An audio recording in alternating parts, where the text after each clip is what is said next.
Hi, I'm Angee. And I'm Jaime. Taking care of our mental health is the key to happiness. But even the best therapists sometimes lose their keys. Join us for Therapeutic Happy Hour as we address the absurdities of life's daily expectations as best friends, mothers, and yes, even therapists. Welcome to The Shrink Show. It's happening! Hi! Let's start over. Hi!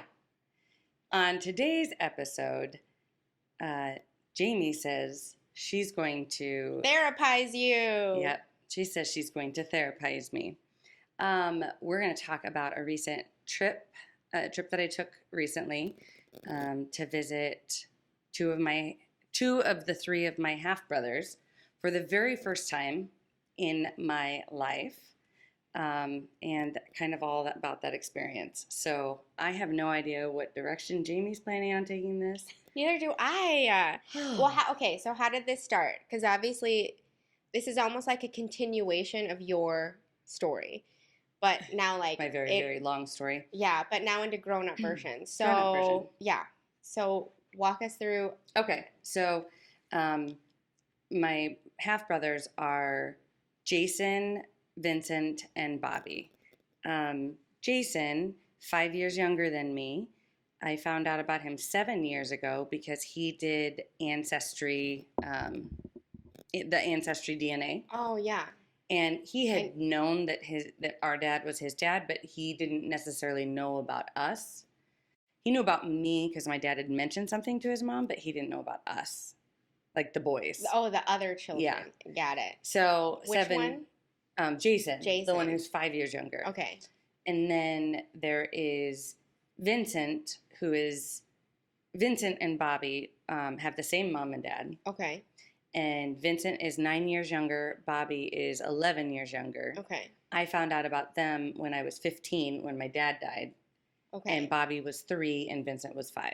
Okay. So I've known of them for a very long time. And growing up, Bobby, as a little kid, used to call me all the time and talk to me about, his assignments at school and send me coloring pictures that he made. So he and I have probably been the closest out of any of the boys. So really, it kind of sparked with him. I had reached out to him for something, and we don't talk very often, or we hadn't. We'll start talking more. Yeah. But we hadn't talked often. And I reached out to him about something, and he said he was going to a conference in upstate New York in Poughkeepsie, where I was born, where we still have a lot of my dad's family. Oh, living. Okay. And I was so side note, do you have you had much of a relationship with dad's side of the family? Because according to your story where we left off, it was like, bye at age 3, and then sort of a dash of touching in, but he had died. Right. In your teenager. So I first met them. So when I say them, several of my cousins and my dad's 2 sisters and their spouses. Okay. I met them, I want to say I was 23, 22, 23, something like that. Mm-hmm. Maybe a little bit older. And then I went back just before I got pregnant with Finnegan. Actually, I was pregnant with Finnegan when I went, so that would have been September or early October. Sorry, I have like something in my eye. It's all right. It would have been early October of 2013. So I would have been 31. Yeah. Okay. I went back, and so that was the second visit, and this was the third visit. Okay. So it's like every 8-9 years, I guess. I don't know. Yeah. Anyway, so I was like, well, a new pentacle cycle, and you. I can kill 2 birds with 1 stone. Yeah. I'll meet Bobby for the first time. I need to do it. I always drug my feet because of the cost of tickets and all of that. Mm-hmm. He also lived in Israel for a hot minute. And it's like, well, I'm not going to get there. That's a lot more difficult to get to than Poughkeepsie. Although, I'm not going to lie, that was a fucking jaunt. Planes, trains, and automobiles. I had to take motherfucking plane to LaGuardia, and then I had to take an Uber from LaGuardia to Grand Central Station so that I could get on the train from Grand Central Station, the 2-hour commute to Poughkeepsie, and then I had to rent a car while in Poughkeepsie because my cousin, whose house we went and visited, lives a half hour or 45 minutes from Poughkeepsie. So I had to rent the car. And then on the way back, had to do it all over again. That was... I can only imagine how frazzled you get just like knowing you as a Oh my human. God, I how was not calm you were the entire time. So... I'm sorry, but And we're not even going because to... I think some people just, you know, you can handle that type of travel, and some people it's just like, it's a lot. It's overstimulation. It is overstimulation Yeah. and chaos Like and just... Yeah. Like, there's nowhere to hide totally and find get it. comfort and Yeah. regroup. Yeah. That's... I just know, yeah, that's probably what you needed. So, wow, you survived a lot on top of meeting family. Mm-hmm. Okay. So then, Bobby, you decided to go because right. of the conference that he was in town for up in Poughkeepsie. Right. And I was like, okay, well, he was getting a conference room covered for his conference. Yeah. And I was like, well, can I just crash with you? Like, I'm trying to make this an affordable trip in my mind. Yeah. Right. It turned out to be probably one of the most expensive trips of my life. YOLO. I mean, and I think the reason that happened is had I known the full cost of it up front, I wouldn't have done it. I would have talked myself out of it. Oh, okay. See, then that's okay. It's okay. Meant to be. It's exactly how it was supposed to. So then I texted Jason and I'm like, hey, where are you living in reference to Poughkeepsie? Because I knew he lived in upstate New York as well. Okay. And he was only an hour and 45 minutes from Poughkeepsie. And I was like, well, you want to meet Bobby for the first time? You want to meet me for the first time? And he's like, yes. And he took work off and he had a friend drive him up, or one of his partners drive him up. And yeah, so that's how that happened. So Jason, we didn't know how we were going to do all that. And Jason didn't currently have the money to pay for the hotel either. So then I was like, well, I'll get a hotel room because I was going to have to stay with my cousin on Sunday night or get a hotel room. Oh, okay. And cousin just lives really far from the train station. And so I'm like, well, I'll just get a hotel room. Yeah. It'll work out better. Yeah. We'll just have it. So got the hotel room. And then I ended up having to get the rental car because an Uber would have been $100 just to get to Deanna's house. And I was like, oh my God, $100 back and $250 for the whole rental car. I'll just do that. So it was such an interesting trip. I went into it with, I guess, few expectations. Like, were you excited? Were you nervous? What were you feeling? Let's go through emotions. Like Angee. I wrote, I journaled briefly on my way there, and I know, per your advice. Yes. And a lot of it. Like, okay, side note, I literally felt the adrenaline that I felt when I went back to Korea, knowing you were going on this trip. And I was like, wow, because I don't know, we're connected because of our past lives. And I was like, I'm feeling really anxious. And it wasn't mine. I was like, it's Angee's. And this is so weird. So that's why I texted you and I was like, you need to write down whatever is, because I knew your mind was going like 17 miles an hour, 17 thoughts at a time.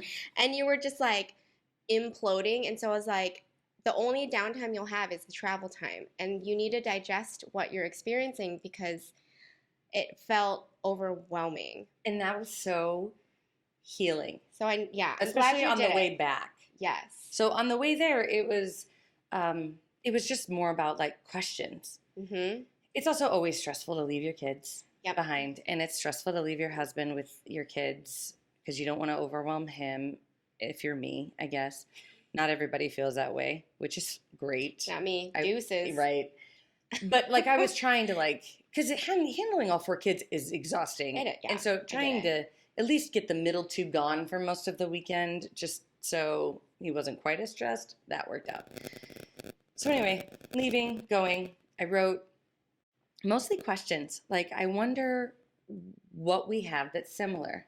I wonder what is that nature versus nurture. I wonder, are we going to walk the same? Will we have a similar laugh? What are those things that if somebody were to, like a behavioral analyst, those nuances. were to sit back and watch, they'd be like, oh, they're siblings. Mm-hmm. Well, because also, how much time did each of you get with your dad? Okay, so I also figured that out. Yeah. Jason, Let's 0. knock it out. Oh.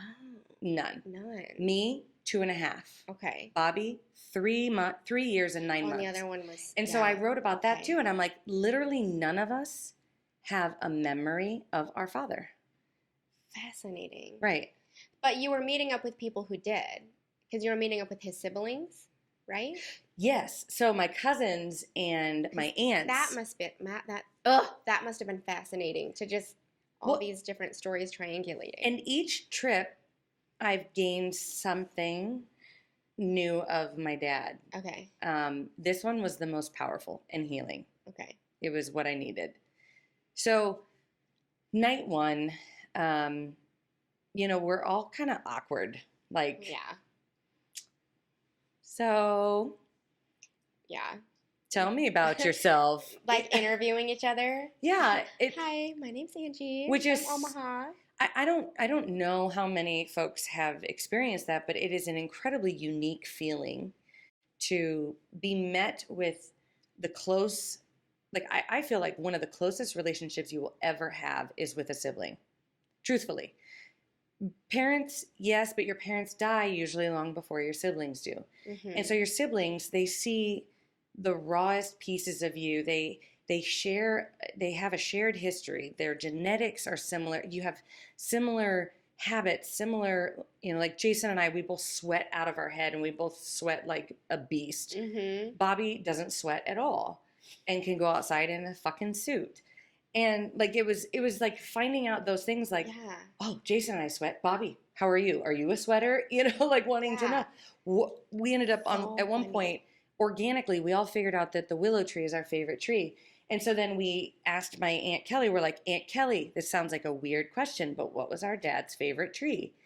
And it took her a minute to think about it. And it was the motherfucking willow tree. Shut up. And it was just weird things like that you're like, hyper attentive. It was exhausting because I had to be so present. Right. Well, and sometimes too, I feel like when you're meeting new people, it's kind of like being on a Zoom meeting all day. Like you're on. You are on. That's it. Like there's no downtime. And so that's exhausting. Like there isn't a moment where you're just like, yeah.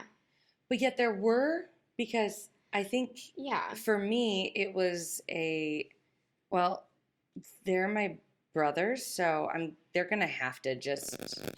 You're like, I'm just gonna do me. Yep. Here I am. Either they're gonna, continue to connect with me or not, and okay. Yeah. Like at that point, I didn't have any. There wasn't like. And I don't want to offend them in either way because I truly do love them both, but you know how like when you and I met, there was that instant.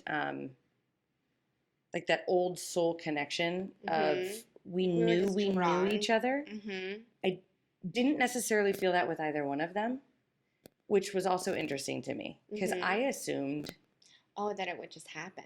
That's what it would feel like. Mm-hmm. But there's only a handful of people in my life that I've had that feeling with. Mm-hmm. You and my husband and a few others where it's been this like, I know that I know you on a deep, deep level. Yeah. Yeah. You're drawn to them in a different way. But with them, I didn't. It was different. Uh-huh. Okay. Yeah. So the trip, it was good. Jason, I think, was the most awkward because he hadn't met any of Dad's family. Oh, okay. Whereas Bobby had spent more time with Dad's family. I'd been there a couple times. Mm-hmm. So he hadn't met any of them. So he was really anxious, like night one. And he might kill me for saying this, but like he threw up in the sink. Mm-hmm. And when I didn't discover it until the morning, like Saturday morning. So I went Friday through Monday. Yeah. Saturday morning when I went to brush my teeth. And I was like, what the fuck am I in right now? Yeah. And had we grown up together, I would have just kicked him awake and been like, what the fuck? Get up here and clean this shit. Right. Right? But I was like, I don't know what to do in this situation. Because I'm big sister, but I'm also like, I need to brush my teeth. I just want to brush my teeth. Yeah. And I'm like, what the hell? I get it. Like, clean it up, buddy. Right. So I just poured mouthwash on it and I cleaned it up while gagging, but I got it. I did it. And then I brushed my teeth and I felt much better. And I did give him shit about it. And I was like, listen, you threw up in the fucking sink. And he goes, I know. And the toilet's right over there. I said, why didn't you throw up in the toilet? He's like, well, I was on the toilet. I said, why not the fucking trash can, my love? Why the sink? Why the sink? And he goes, well, I didn't even think about that. I'm like, okay, I just helped you in the It was just future. anxiety. It's all right. He was so and anxious. that's your body's response. All natural and normal. Right. And so it's funny because at that moment, I was like, oh my God, I don't know what I've walked into, but I turned it around and was like, nope, it was anxiety. Yeah. And we went on, like, he was so up for anything, which I loved. I was like, you know what? We need to go to the rental car place. It's 2 miles away. You want to go for a walk? And he's like, sure. Oh, So we just went walking, Yeah. and like we were noticing the same things as we're walking. I was like, oh, there's a thrift store. You want to go in there? He's like, yep. We're both sweating our balls off, like so fucking hot. It was you and the sweaty sibling? Yes. Good. And like we're just drenched. And so you're just going to the thrift store for some it was nice and cool in there. Yeah. It was, and I bought a really sweet suit, like not suit jacket, but Did they like blazer. thrifting and garage selling as much as you do? I don't know if Bobby does. Wait till you get to Bobby because he is. Okay. So I feel like here's Jason. Mm-hmm. Jason's all the way on the right. Bobby's all the way on the left, and I probably fall somewhere You're in the middle. Oh, isn't that fun? It's fascinating. So Jason brought tank tops and just comfy shorts for the whole weekend. Yeah. Now I brought a mixture of loungewear or workout wear and then nice wear. Yeah. But Bobby, I'm assuming most girls are like that because that's how I. Perhaps. I don't know. Like, you have to be prepared for anything. And I don't want to be ill-prepared. I agree. So I'm going to paint on my face, or I won't paint on my face. Right. Kind of day. But I need to have versatility. Yes. So jean shorts, I can dress down, I can dress up. Yeah. Boom. That's what anyways. Okay. So then other brother. So Bobby. Yeah. Saturday. Was he dressed in the nines? Oh my God, this is my favorite. So he was, obviously Friday, he was in a collared shirt, button up. Okay, yeah. In khaki shorts, and we had gone out to dinner. He's just a classy guy. And we had gone out to dinner. Not mm-hmm. classy guy. We had gone out to dinner, and obviously then the night was over. Yeah, he went to his room. Jason and I stayed in our room. Saturday, I stayed the night in Bobby's room, but his conference got over in the afternoon, and we were going to drive to Deanna's to go swimming. Okay. So he walks in his button-up polo. Yeah. And his khaki shorts. And he goes, I need to change really quick. And I'll be right back. Get out of these clothes. Yeah, I need to change really quick. I've been in these all day. And then I'll be ready to go. He goes into the bathroom and he comes back out buttoning a different polo shirt with a different khaki pair of shorts on. And I said, did you just fucking Mr. Rogers that bullshit? Like, what the hell just happened? Did you say that? And yes. Then what did he say? He goes, yeah, I'm weird. I just find this comfortable, and I'm the sort of person that like finds jeans comfy. And Jason and I are both looking at him like, fuck no. Like, that is the farthest thing from comfort on the planet. But my husband also finds jeans comfy. What? And this was not the stretchy jeans of today. No. These were like real the jeans of yesterday. Yeah, no stretch. Like the worst. Like, I remember Thick as a as kid fuck. being like, fuck no, grandma, not putting those jeans on. Sweats all day, every day. I mean, I used to think jeans were comfy until leggings were invented. Like workout leggings and stuff. They weren't a relevant thing for a minute. It was sweatpants or jeans. Yeah, or leggings. Yeah, it was jammy pants or jeans. Yeah. And you couldn't wear jammy pants out. Who invented yoga pants? Like leggings and yoga pants? That person, shout out to you, whomever you are. Obviously, you're listening to our podcast. You are the shit. Cheers to you. Cheers. We'll drink to that. We'll drink to that. But that is hilarious. I hate wearing pants. I've always hated wearing pants. So why? So Bobby. That's hilarious. Yeah, they were so opposite. What else is fascinating is they are both gay.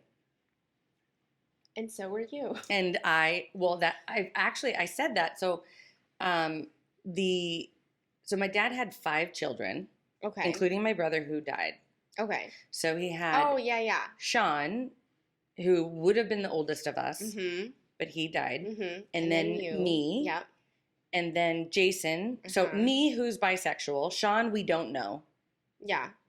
And then Jason, who's gay and in like a polyamorous relationship, Okay. which we can discuss further. And then Vincent, who I'm not sure, I don't know. I haven't talked to him much. Sure. We had a little bit of a falling out. It was kind of a weird thing, but I believe he has a girlfriend, but I don't know if he goes both ways. And then Bobby, who's gay. Oh, okay. I'm like, isn't that interesting? so how much of that is, I mean, because none of us grew up together. So it's like, it's totally nature. Yeah.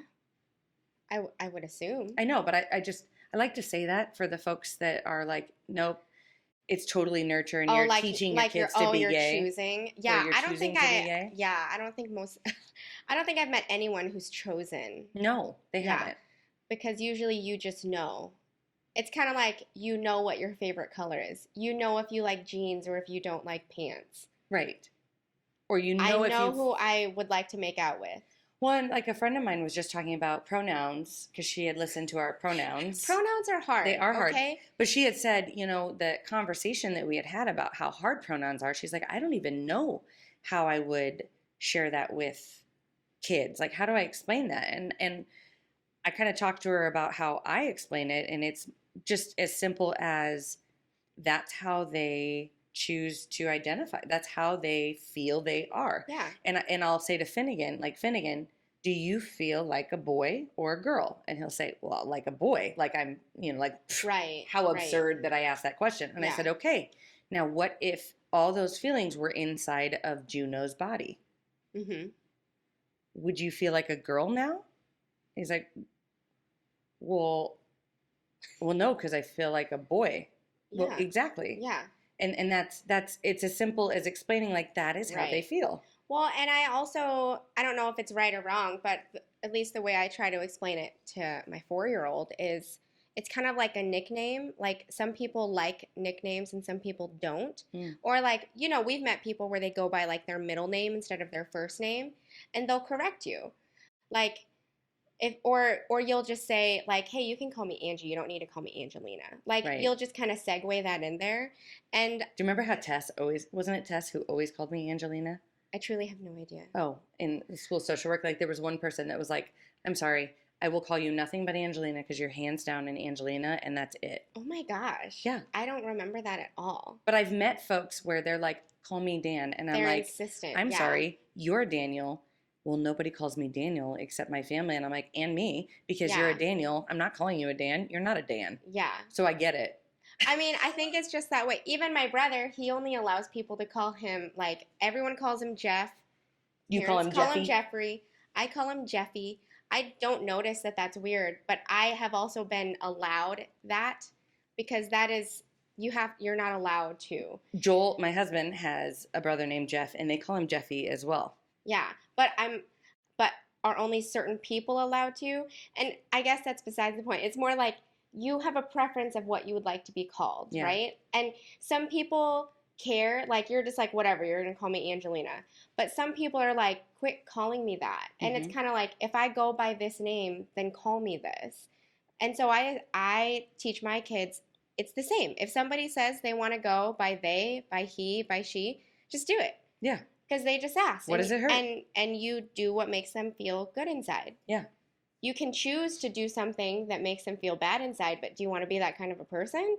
Mm-hmm. Like, is that the hill you're willing to die on? So, no. Yeah. Same thing with sexual preference. I'm like, okay, you know what feels comfortable. Go for it, girlfriend. Right. So Go make out with who you want to make out with. That leads me into Jason's polyamorous relationship, which it was so fascinating to me because it is so not my comfort level. There is no way in hell that Joel could have multiple partners and I wouldn't get jealous. Mm-hmm. And there is no way in hell that I could have multiple partners and be able to handle what each one of them needs. Like that to me is to be so attentive to their needs and to work through all of my shit and all of their shit and all of our shit. Too much. Yeah. Like I just can't do it. And Bobby and I had kind of talked about it because he was like, I can't do that. Like we're both Yeah. very monogamous. Oh, yeah. Yeah. Whereas I definitely could see how it works for And the people that it works for. And I think it's the same as monogamous or poly. The level of communication that's needed for both is the same. Yeah. But I think people think it's different. And I'm going based off of just folks I've worked with and at least what we've dissected together. Mm. And it truly just comes with like a respectful level of communication. But that same level is needed for monogamous relationships. It is, but then I feel like where I would struggle is you're dealing with so many different personalities that to me it feels like if I worked with 3 folks and they're all very different and I I'll pick my 3 favorite folks that I work with. Yeah. But then I have to have a different conversation with each, but it's like my life, and then there's sexualized intimacy in the middle. And I think maybe that's it, because for me, sex and intimacy has always been like, I can't just have sex with somebody that I met for the first time. I know that there are folks that can, and there are times where I'm like, I wish I could just have that passionate, like, but to me, that attraction comes from the intellect, and it comes over time, and so it's not a it can't be carnal in that way. Mm-hmm.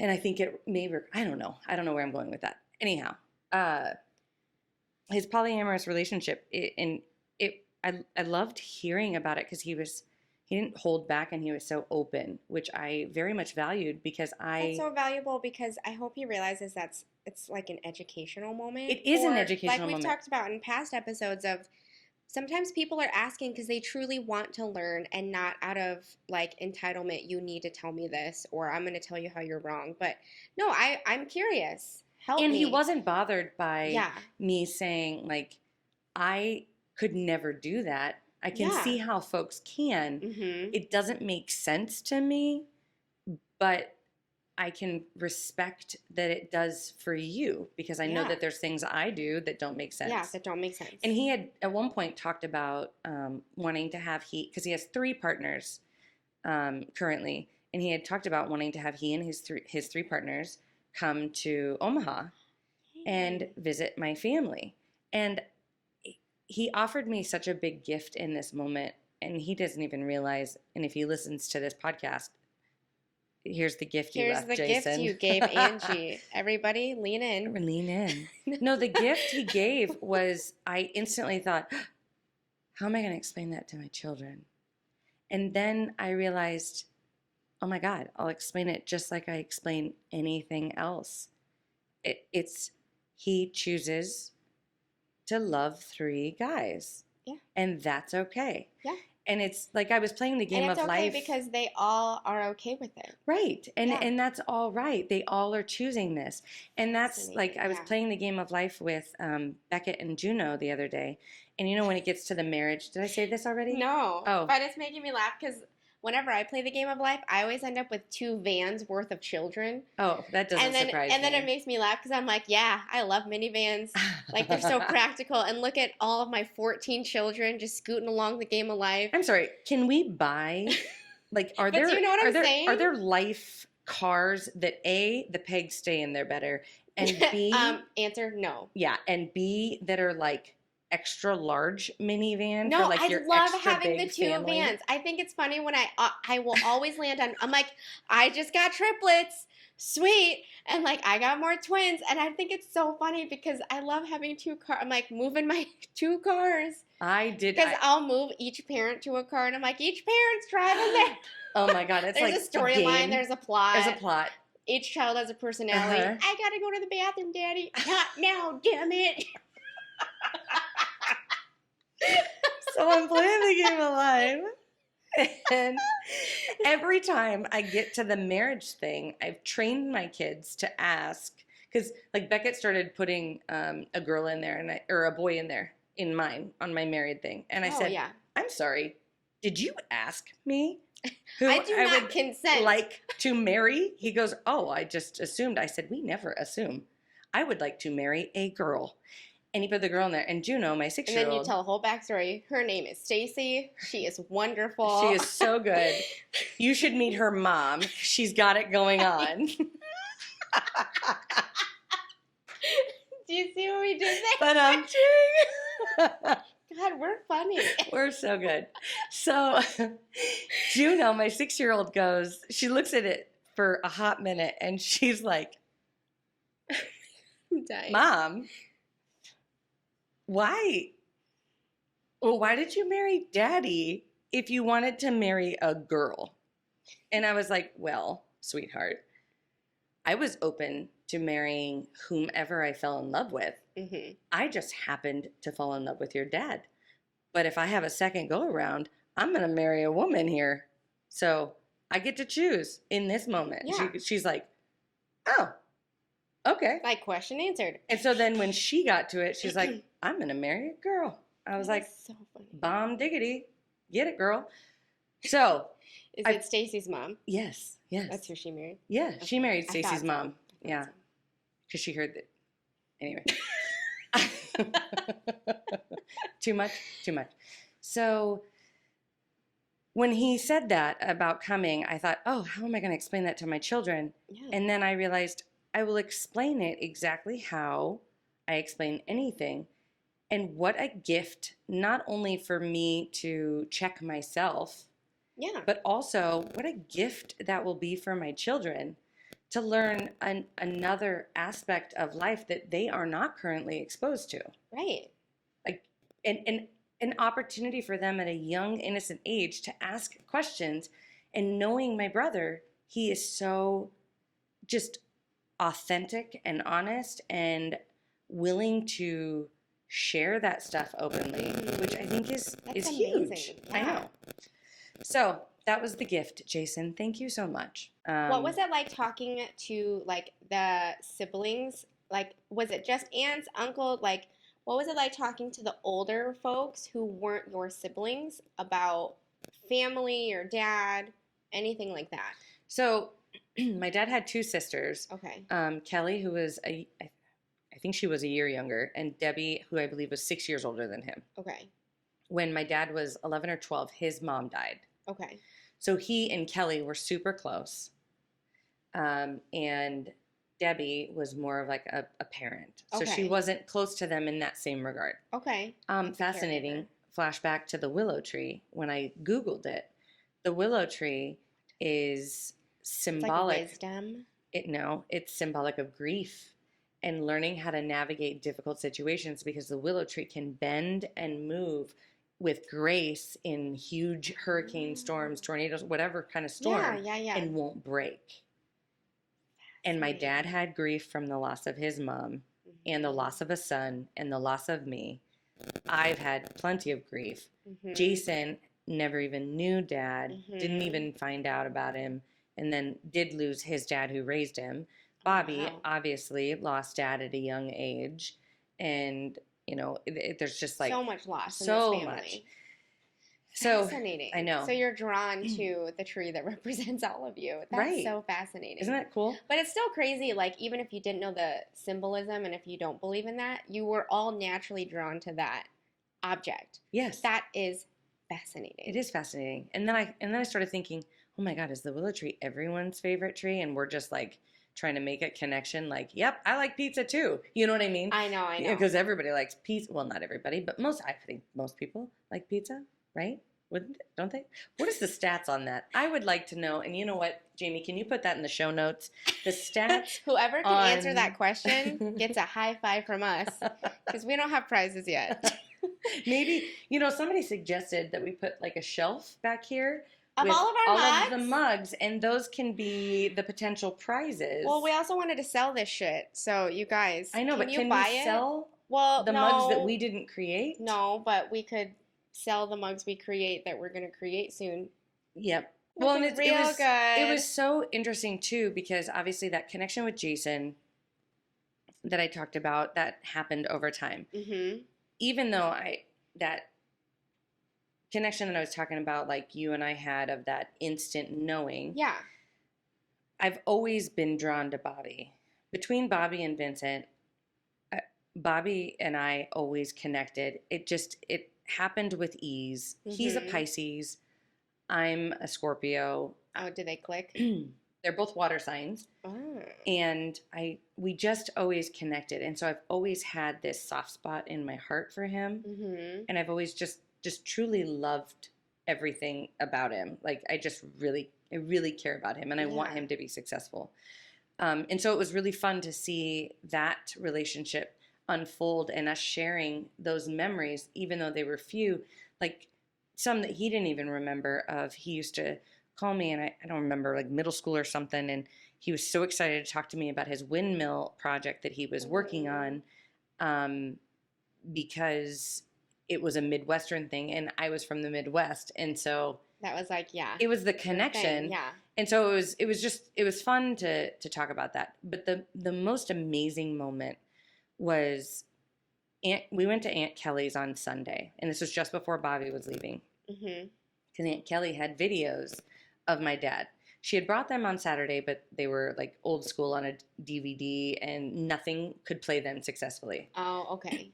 Which I feel was exactly how it needed to happen. Because Mhm. Sunday, all three of us are sitting on the bed, and we're all just watching. And we're all laughing and smiling and crying. And it was such an intimate moment for all of us to get to know our dad through this video and through Kelly, who could answer some of the questions. Like one of the things, Like, what was the video? well, there were several of them, but like one of them was Vincent's third birthday. One of them was Vincent's baptism. One of them was Bobby's baptism. And one of them was my Uncle Bob's retirement party, where my dad can very clearly not dance. He was awful. Who to gift that gene to? I believe Bobby said he did. Like Bobby, I think Bobby said he can't dance. I can dance. I've got rhythm. Yeah. Which it fascinated me because I can sing. Yeah. I can dance. I have great rhythm. I thought my dad did, but apparently he doesn't. I thought you said, doesn't he sing? I thought he did, but I don't think he does. But neither does my mom, and neither does my I don't know anyone except for my great grandfather on my mom's side that can sing. Yeah. Fascinating. Brought it from a past life then, anyway, obviously. So I was like snapping a couple pictures, and I got this really awesome picture of Bobby and Jason sitting on the bed looking at the TV with my dad. And at that moment, my dad like kissed towards the camera and went like towards the camera. Mm-hmm. And it looked like he was doing it at my brother's, which was just so beautiful. So and you can see through the mirror that is in Kelly's room, Bobby's face is just smiling so big. And like we all just felt a lot in that moment. And I couldn't even process everything I was feeling. Like it was one of those things where I was like, I felt like I've dealt with all this shit. Like, why am I fucking crying right now? But what hit me was the kind of parent my dad was. When I came the last time, I didn't have 4 children. Oh, that's true. This is the first time I've gone. Yeah, because you were pregnant with Finnegan. Yeah, right, and I didn't even know it. Yeah. So this was the first time I had gone with that parental mindset. Mm-hmm. And so I saw my dad from a completely different... As a parent. Yes. Like a parent to parent. Yes. Okay. And he parented very similar to me. What did you see? So he put on a Barney costume for Vincent's 3rd birthday on like June 26th. Yeah. 1993 or something, whatever it was, 94. It was hot as balls. Yeah. And he's wearing a giant Barney costume because Vincent loved Barney. Yeah. And so he's doing the voice and he's playing the games and he's doing all the things that makes it fun and interactive. Yeah. He then, once he took that off, was sitting right next to Bobby and was reading the cards to Bobby, helping Bobby open the presents. Mm-hmm. And Candy, Bobby's mom, was farther in the background, wasn't sitting right there, which is very much how, if you watch videos of my kids at their birthday parties, it's me right next to them. and Joel is usually manning the camera. Yeah, he's usually taking pictures. Right. Yeah. And so it was like, oh my gosh.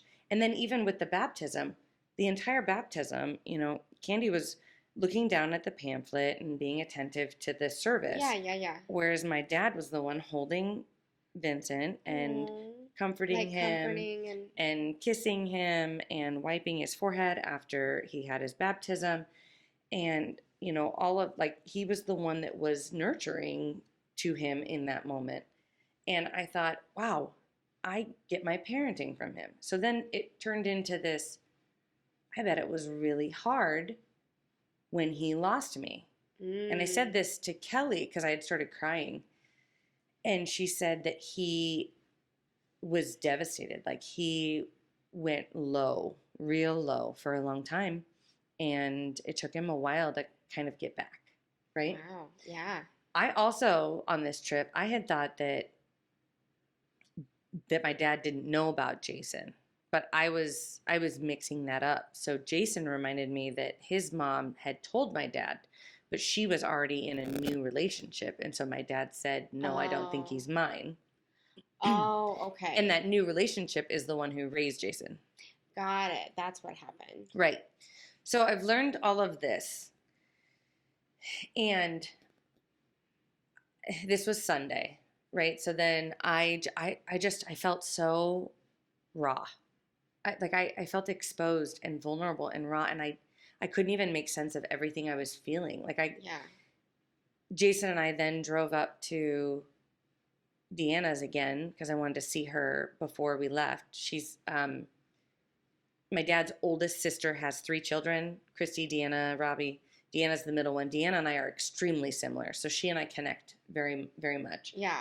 And so I just got there, and she's like, how was today? And I just started bawling, and I'm like, I am just feeling so overwhelmed. Like, I just need to ground, and I don't even know how to process everything I don't even understand all that I'm feeling. Mm-hmm. So that happened, and then I went to fly out and do everything on Monday, and I take the train, and I was like, I should write, I should journal, like you had suggested. Yeah. And I got my computer out, and nothing happened. I didn't journal. I didn't do anything. That's why you got to write it. Computers aren't. Well, I didn't do anything. Yeah. Like, I was just, I don't know, I was watching videos. I just wasn't in the mood. You just checked out. Yeah. Just checked out. I was like, Your brain needed it. Yeah. I don't even know what to, actually, I did write one line. I take it back. I wrote one line. I wrote, so the last 3 days have been quite an emotional journey. I don't even know how to process everything. And I seriously couldn't think of the next line. I couldn't think of anything else to write. Yeah. So I closed it. Yeah. And I was done. That's perfect. So then I, get the train and I take my Uber. And as soon as I get in my Uber, I find out that my flight is canceled. Mm-hmm. Or sorry, delayed. It's delayed. Yeah. Because there's no flights anywhere ever. Right. Especially from New York, which I'm learning. So it's delayed. So I get to the airport. My flight's supposed to be at 1:45 to St. Louis from LaGuardia. I get to the airport at 11:15. Yeah. I'm like real early, which I'm like, thank God, because you never know. Yeah. And I get in this giant ass line that everybody is obviously in. Yeah. To go home. Yeah. And then as I'm in that line, I receive a text from Southwest that says my flight is canceled. It is fucking sunny outside. I'm like, what the fuck? And I asked Joel, and he's like, nope, no storms here in Omaha. And I'm like, what the fuck is happening? Yeah. And the soonest flight I could get was the next morning at 6 a.m. I was like, what? As I'm in that line, I'm looking at other flights. Well, I can fly American Airlines at 5 o'clock that night and get in at 8:30 for $550. Fuck me. Yeah, just whip that out. Jesus. So I get in that line, and she's like, sorry, your flight's canceled. There's a storm coming for weather. We can't put you up in a hotel or give you any food vouchers because we don't control the weather. I'll put you on the standby list for Chicago. That flight leaves at 1:15. And I'm like, okay. So I go up there, and I'm sitting at the bar and shooting the shit with a few really cool people. And we're just, talking about... You're all stuck in the same situation. All this madness. And I'm like, I'm first on the motherfucking list. I'm first on the standby list. I'm making it to Chicago. Yeah. Fucking everyone showed. Yeah. Every motherfucker showed. And I, of course, don't find this out until 2:45 because that flight got delayed a million times. Now, in this time frame, there was So about you're bombed. Yeah. I'm fucking shit-faced. So in this time frame, there's about an hour of storm, really bad storm. Also, mind you, I only packed enough Adderall to get me through the weekend. So I don't have any Adderall. So my brain is just like not functioning. Oh God, yeah. At all. You're like I'm I'm derailed. And I'm on alcohol because I'm like, what the fuck? I just want to go Right, home. because you're like, I'm gonna just go to sleep on my flight home. That didn't happen. That didn't happen. Now I'm looking at 6 a.m. Yeah. So now I'm in panic mode, and I'm like, what the? So I go and talk, and there's no options. Yeah. 6 a.m. is it. That's my only option. And so then I'm like, oh my God, I think I can't book that flight anymore. That 5. Yeah. And so then I couldn't book it through my credit card where I had points, which would have made it cheaper. Right. Of course. Right. I know. But I could book it through Priceline. So I did do that. Okay. So that flight was supposed to leave at like 5. Mm-hmm. That flight got delayed. The latest it had gotten delayed was like 10:10. And then somehow it flipped back to 8:05. I don't understand what happened. So 8:05. I am now like elated. Okay, babe, I'm getting home at 11. Yeah. Like, fuck yes. Yeah. I'm so excited. Like you've spent the day in an airport. In an airport, Right. just wandering. Yeah.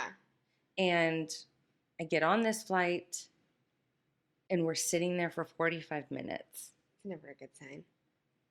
And then they deplane us because one of the engines, there's a problem with it, so the flight is now canceled. Oh my God. Did you cry? I would have cried at that point. I did cry. I don't understand. I just want to go. Like, I was trying really hard not to cry because there weren't enough people crying in this airport, in my opinion. For everything that was happening, like, I don't know if But I don't think not everyone was going through an emotional reunion with siblings they've never met, talking about a dead father. Well, that's true. So I started, Only you, I probably. started writing, and I was like, this has been a shit show of a day. Like, at this point now, I am forced to sleep overnight in a hotel or in an airport. Right. Because I stood in that line waiting for a hotel. Because I was like, well, this was a plane malfunction. This wasn't weather. They do owe me food vouchers. Yeah. And they didn't have any food vouchers. They never do. They couldn't figure it They're out. assholes. And the hotels were all booked. Oh, of course. which they probably were because of all the shit show that had happened throughout the day. Every flight was canceled. Right. Yeah. So I'm like, I'm sleeping in a fucking airport. So I'm like, I need to journal. So I start writing, and I processed so much shit because I was like, what is the message here? And what I realized was I wanted desperately to get to my kids. I felt panicked that I couldn't be with them. And I would stop at nothing to get to them. Like, I was willing to pay that $550. Yeah. You're going to do it. At this point, I'm like, I will fucking fly into Kansas City, rent a car, and drive home. Like, I don't care. Get me close. I'll figure it out from there. Mm-hmm. And I thought, I wonder how my dad felt. Like, I wonder if this is how he felt when I was taken away. And then it turned into this, I became angry with him.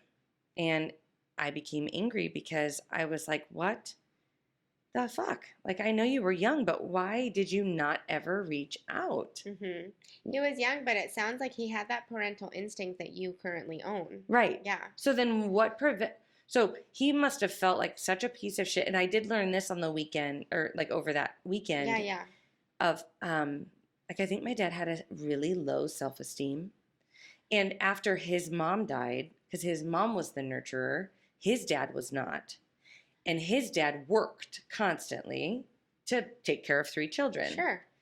And so I think my dad probably felt like he could never do enough because his dad is also processing grief. It's always this grief, right? Mm-hmm. So his dad's also processing grief. And what I know about my grandpa Vincent is that he probably was very black and white. Like, what are you doing? I told you to do the dishes. Stop jacking around and get the dishes done. Stop okay. being, Yeah. doing Yeah. whatever, this bullshit music or whatever the hell you're doing. Yeah. And so I think that's part of the reason why my dad went into the military, but he hated the military because the military was also very rigid and very strict. And he doesn't, I think his self-esteem would take a hit in all of those scenarios. Mm-hmm. So But it already had been pretty depleted losing that from his mom. right. So then Oh, I get taken gosh, away. There's so much generational trauma that's going on right now. Oh my God, that I I'm thought of hearing you on this say. whole trip I'm like, because just gotta clean that up. as I'm listening. Oh, do you want to hear something fascinating? Mm-hmm. As I'm listening to a lot of the stories from the family of what they're currently go through, I was like, oh my God, that is the generational trauma that I have already processed. But I thought it was some, like, either some shit that I had caused, or it was like some what? shit from a past Do you have an life. Example? And it's probably both. It's probably both because you're probably connected to all these people in past lives. Well, yeah. So anyway, it was extremely healing as I'm literally sobbing. Like I'm trying so hard in the airport. And I'm sitting at, because my iPad, like everything's about to die. Right. Right. So I'm sitting at this table. Of course it is. Mm-hmm. I'm sitting at this table and I'm plugged in and there's a person here, there's a person there, there's a person here on the phone. And I'm listening to my like quiet, relaxing music and I'm just... And you're just and I'm trying so hard, like it's just silent sob, and then like I can hold it together, right? But if you look at my throat, but like there's just tears. Oh, streaming. Yeah. And I couldn't, and I was like, I kept looking up, like, are they looking at me? And then I realized, who the fuck cares if they're looking at me? They're all desperate to get home. I'm never gonna see any of these guys ever. Like I don't care. And so it was this crying of I would have stopped at nothing to get to my kids, and then processing this anger that I had towards my dad for only reaching out that one time. Because he only reached out at what age? 13. I was 13. He was 35. 13, so he was 35. He was fucking 35. So he was at a... He was an adult. You would assume a different emotional state. And the other thing that hit me... From age, what, 23 to 35. And the other thing that hit me was this was after the baptism of Vincent. Oh. And when he contacted you? Yeah. So all of your siblings now exist. Sorry, after the baptism of Bobby. Okay. So most of your siblings existed. Right. So then then he reached out to you via letter? Via letter. Okay. Via card. And that was I realized, okay, so he probably had a lot of insecurities that made him think he was probably a shitty dad. That's why he shouldn't reach out to me. I'm better off without him. Yeah. All of that shit. And then he has the 2 boys. He realizes I'm actually pretty good at this. And then he sends me the card. Okay. So that card said 2 years and 1 month before he dies. And he puts it on my shoulders to call. Right. So if you want a relationship, I don't want to disrupt your life. I hear you have a great life. If you'd like a relationship, I would really like one. Here's my contact info. So before any of this visit, I always felt, I've always described that moment of my dad's death as the biggest regret of my life because I never did reach out. Oh, okay. Because I was angry that it took him 11 years to write me. Right. I was angry in that moment. Like, where the fuck have you been? Yeah. And then I didn't write him. Well, I did write, but I never got it mailed. And then he died. And I always felt huge regret that I should have just written him. I should have just called him. I should have just done those things so that we could have had that relationship. Now, I've carried this for 25 years. Mm-hmm. I've also carried that pain of what I can only imagine he felt like at me being taken away from him. Mm-hmm. In this moment, I know I somehow was able to turn it and realize, fuck off. Like, you're 35 and I'm 13. You are the one. I had no means of connecting with you. Mm-hmm. You chose not to connect with me. And then even at 13, you send me one card and you left it on my shoulders to carry that shame and that guilt for the rest of my life because I didn't contact you as a kid. Yeah. And that was so powerful for me. And now I forgive him and I love him, and it is what it is. I can't turn back time. But it's a way for the younger you to take that off of her shoulders. Yes. Because it sounds like you felt very responsible for not continuing a relationship with him. Yeah. When you were a child. I was a fucking child. That is so unnecessary for a child to ever be responsible for upholding a relationship with their parent. Right. Ever. And he should have dealt with his shame and his pain. Yep. And I think that's something that's part of that generational trauma on my dad's side of the family. There are so many that they avoid any confrontation of anything difficult. Not all of them, but many of them. I'm like, I don't even understand that mindset at all, because I confront, I'm sorry, if you're mad at me, I'm going to make it really uncomfortable. And I'm going to say, are you mad at me? Face things head on, because then that tells me, because this is where I think people in therapy will always ask me, okay, so why do I do this if this is what my family has done, you know?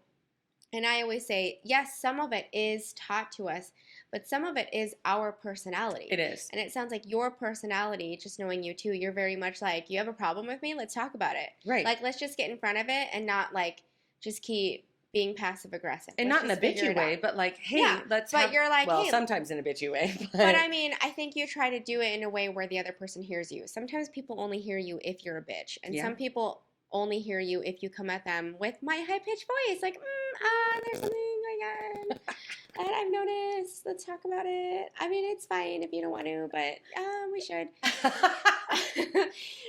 But it's, I think it's a little bit of nature and nurture in conjunction with each other, because clearly the whole family, what I'm hearing you say is the whole side of the family struggles with conflict. Depending on their personality type, they tend to lean either, I'm just going to look the other way, and you're the fucking bitch, or I'm going to face you headstrong, and you're still the fucking bitch, but we're going to talk about it. Right.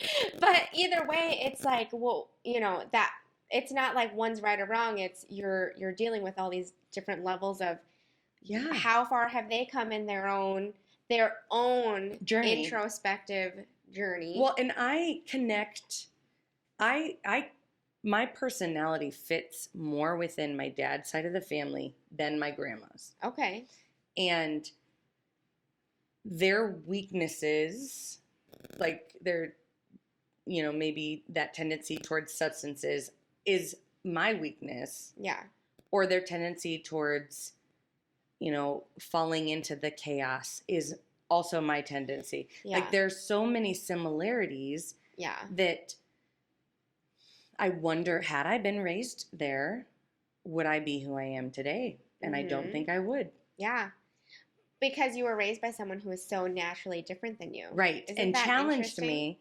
And which is why I really love surrounding myself with people who don't agree with me. But isn't that funny that, because you've always been that way. Right. You've always been that way where you're like, I want to think of and see the other. I want you to push me understand, to a deeper level. Yeah. Like my brother Jason, that helped me put myself in check and allow me to grow another level, which I'm like, ooh. And it's almost like this, like, ooh, the shiver of, ooh, I just grew a level. Yeah. Like I ate that mushroom in Mario Brothers. I'm super big Leveled now. up. Yeah. But it was so incredibly powerful and healing, and I was able to release that shame and that guilt as I'm sobbing in the airport. And it wouldn't have happened had I not been pushed to an extreme through the airport system, the plane system, the transportation system being a fucking shit show. Oh my God. But you want to know what's funny is none of this is shocking to me, because how many times have I told you how you're always the friend that's like, so 6 months ago I almost derailed. And I'm like, but I'm the friend that's like, I am drowning and I'm texting you right now as I'm literally drowning. Help. Because you're always the person where like you have to be pushed to your limit. And then you're like, oh, fuck, this is what's going on. Whereas, like, because that probably is the dad trait we're talking about too, where you're like, it's fine, I'm getting home, I'm getting home, I'm focused on getting home. I'm not focused on the Processing. roller coaster of emotions that I just came from through all of the Ubers and rental cars and delayed flights. It's fine. I'm going home to my kids. And then when your kids weren't there, you're like, fuck, I gotta pay attention to myself and my own needs. Yeah, and what's interesting is what I had written. It's so funny because I would have been like play by play. So this is what's happened. My brother just said this. Like, because that's the kind of person I am. I'm like, okay, and like I would be giving commentary the whole time. Well, and I don't necessarily. You know, it's a good point because I don't think it's right or wrong. I think everyone just processes differently. I think they do. Yeah, and I don't. It's just funny to hear you say it. I think I've learned I like to. I don't always know where I stand. Yeah, and I have to figure out where I stand. So even like my heroines. You know, like I love Maya Angelou and Brene Brown. Like I think what they do in the world is inspiring. I aspire to be on that level. Yeah. I don't read a lot of their things. I don't watch a lot of like Brene Brown. I don't do any of that. And I think for me, I don't because I don't want to copycat. I don't want to steal unknowingly. Like I want. Yeah. If I come to something, I want to authentically come to it. And so I think that's why I don't talk a lot to other people during those moments because I have to figure out where do I stand, where do I end, and where do you begin? Mm-hmm. Because otherwise, I used to, as a kid, I used to take on what other people, because I don't know. And so then if you say, well, I think you're doing blah, blah, blah, or I think you're doing yada, yada. That's crazy. I would then absorb that and then that would become my reality. I like that quote. Who is that from? I'm going to Google them and I'm going to check out every book they've ever written. That's what I do. I do the polar opposite. Are you my twin flame? Didn't I send you a meme when I go, I just learned what twin flames are. Is this you? I think you did. I did. And then you probably are. Are you the yin to my yang? But that's totally. But I'll listen to a podcast and they'll have a guest on. I'm like, and I'll Google them and then I'll follow all them and then I'll be like, oh, they wrote a book. Check it out from the library. Oh, they have this. I'm gonna watch that. Like I'll just drink it all. I'm like, yeah, girl, you tell me all of it. I love that. I can't learn enough. Well, I also, all the time. But see, it's a conundrum that I run into because I also love to learn. Like I'm obsessed with learning. Right, I wanted a fucking library. I wanted a mansion that had an entire like large library, mm-hmm. and I wanted all of the books. All of them. I started so much so that I started going to all the used bookstores and buying all of the classics. Have I read any of them? Like this was back when I was like 19. Oh. Have I read them? No. Oh, see, I don't like spending money, but so I'll check them out from the library. I just don't like to own things that I don't need to own. Oh my God, you are the yin to my yang. Yeah. Anyhow, so going back to my dad, it was very healing. And I think that is something that a lot of people need to process within their own self, because when you have an absentee parent, it is so easy, or even as an adoptee, correct me if I'm wrong, if you haven't or have experienced this, it is so easy to put that person on a pedestal because that person can become whatever you envision them to be. Oh, yeah. So for me, it was, I wish I had had that relationship with my dad. I wanted to be a daddy's girl. Mm-hmm. I bet he would have made me laugh. I bet, all those good things that even you think about with your exes, right? When you're like, oh, I really miss George. And even though someone named George. No. Yeah. But even though you and George may have had, a terrible falling out and it was awful, and you talk to your girlfriends and they're like, fuck off. No, you're not going back with George. Right. All you can think about in those lonely moments were the good times. Mm-hmm. And so that's that same thing with that absentee parent, mm-hmm. is we think, oh, I bet they were perfect.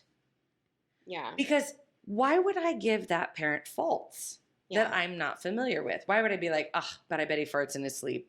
Mm-hmm. Or he chews with his mouth open. Yeah. I'm not going to give them those faults. Yeah. So of course you idolize that. So then for me in my young mind, of course it's my fault that we didn't have a relationship because you Right. have done nothing wrong. Right. Because I don't have anything to gauge it by. And so that's what was healing for me was this, I was able to connect faults to my dad for the first time through this trip. Yeah, in many different ways. Yeah, now that you're a parent, and it wasn't you even can just the see it through parenting, that but it was lens. a lot of things. And and just different perspectives. That's all. Right. And I was like, oh, you weren't perfect. And it knocked him down, and it allowed me to release that shame and give it back to him because that was his. It wasn't mine. Yes. And to see him for just being a human who was trying the best that he could with the generational trauma that he happened to carry. Right. And so, like I said, I'm not angry with him. Yeah, absolutely. You know, I even if I was at some point, I mean, shit, I've been angry with you. I've been angry. I don't know, actually. Have I ever been really? No, because I'm perfect. Oh, no, I have. The fucking limo story. I've been so angry with you. I don't remember that happening. So, did it happen? Oh, it fucking Sounds happened. like it was just your reality. I have been angry with you. Of life. But yet. But this almost sounds similar to the episode that everyone has been texting us about today, which is the idea of you are now seeing your dad for who he is, not what you wanted him to be. Right. And it doesn't mean you love him any more or less. Right. It simply means you are seeing him for exactly the man that your dad is. Right. No longer putting him up on the pedestal and no longer looking down on him like, ooh, you should have known better, but rather, wow, you were going through some tough, difficult life lessons. And yeah, I didn't agree with everything that you did. Right. And I know that you tried the best that you could. And I can still love you. I can still work with this. It's seeing him for who he is. But I can love you without carrying your baggage. And I think that was that healing piece of, you know, at the end, like I just written 3 pages, and I honestly, it was long. I hadn't even looked at it. Like I didn't go through it and make any changes. I didn't, you know, I didn't do anything except write it while I'm crying, and it flows so well. Like normally if I write something, I have to reread it 1,000 times. Like that's me, how I send an email. Like I have to read it 1,000,000 times. You know, it just felt like it was like spiritual. Good. This spiritual. It just came out. It just came out as I'm crying, and at the very end, it was very powerful because I'm like, I no longer carry that shame. I no longer carry that guilt. I am no longer responsible for the feelings of others that doesn't have anything to do with me. I'm no longer going to, you know, allow that generational shame and guilt to be carried to my children. You should have processed your shame and guilt so that I didn't have to carry it, but I will go ahead and break that for you. I will break that generational curse. Because you don't have to give that to your kids. Exactly. Yeah. And that's really, I think, why I dive into things so deeply. Because sometimes people are like, well, it's just what our family does. Like, my dad did it. That's what I do. And it's like, that doesn't have to be the case. But there are companies that do that too. Like, well, we've always done it this way, but is it working? Is it efficient? Yeah. Which is probably why I piss off bosses a lot. But that's also even because you had sent me what you wrote, and then I was like, oh gosh, like, because I do this whole like session sometimes, several sessions on like the concept of forgiveness and how it's a gift to you. It is. And I think societally are taught that like you just forgive or never forgive and forget. And it's not that. It's simply you are taking the pain that little teenage Angee has been carrying and saying, I'm a parent now and I'm going to take care of this little one. She doesn't need to be carrying around this bullshit that her dad tricked her into thinking was hers, because he probably also didn't know it was his to begin with. He didn't. So we're going to give that back to him. And that is what forgiveness is. It's releasing the pain that doesn't belong to you. It doesn't mean you like what happened. It doesn't mean you like the person or exactly everything that fell through. But it's simply saying, you know what, I'm just going to let go of the pain though, because I love myself more than carrying something that doesn't belong to me. And this is what is incredible about the entire weekend. And I just got goosebumps. But my dad was there the whole time. Had to have been. And here's how I know. So Numerology, I've talked about. I see numbers. Yeah. I very much see numbers. It's how my angels and guides talk to me. Yeah. And I know what each of them means for me. So 333 for me is a huge high five from my angels and spirit guides and ancestors saying, you're the fucking bomb.com. You're amazing. Yeah.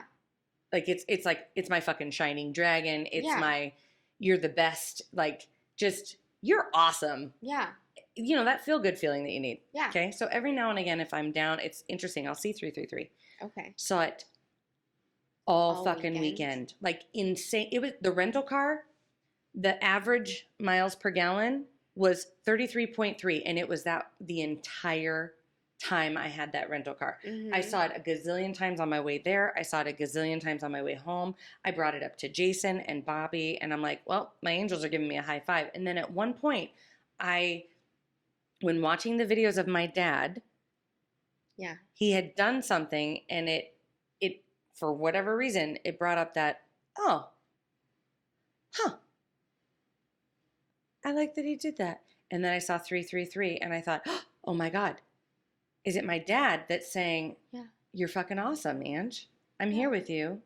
You go, girl. Oh my God. And that was another moment that really brought me to tears because it was like, holy shit. And I really feel like my dad made this trip happen so that I could release that back to him. Mm-hmm. Because I think he was like finally saying now like, he's ready. Yeah. To and, take and it back. yeah, he's ready to Yeah. take it back, and I'm ready to not Give it. Mm-hmm. hold it anymore. Oh my gosh. And it was, that's amazing. it was so amazing. The 333. That's crazy. And I haven't seen it since that trip, but it was great. So we need to process our shit. Yay. Process our shit. Don't be Process your afraid of it. Don't 'Cause have to carry it around. You don't. And everything you carry is not always yours. And that's okay. Yes. And that's what's also nice, though, is it takes the pressure off of you. Because especially as kids, I think kids are good at, without meaning to, but it's because you're children and innocent, is taking on whatever our parents trick us into thinking is ours. Because a lot of times, I'm sure if you're a parent, you have experienced not wanting to hold on to something, Mm-hmm. and it's always easier to give it away. And we'll give it away to our kids. Yeah. Yeah. Oh my God. Always. I just thought of that, like in that sense of. That's why our kids are reflective of us, and that's why they challenge us the most. Which is probably why I love them the most, because as much as I get frustrated and like I will resist, like I resisted journaling. I resisted it. I figured. Hardcore. I was like, I don't have anything to process. I know. Fuck that. Or, maybe what I processed, I'm not supposed to be consciously aware of. Closing the laptop, right? Oh my God, that's so I'm your done. Personality. And then it I'm was not like, even well, shocked. fuck, I don't have anything else to do, and I'm extremely stressed. I'm just going to talk about the shit show of a day, and then it just turned into the blah, and it was so good. So good. Crazy. So good.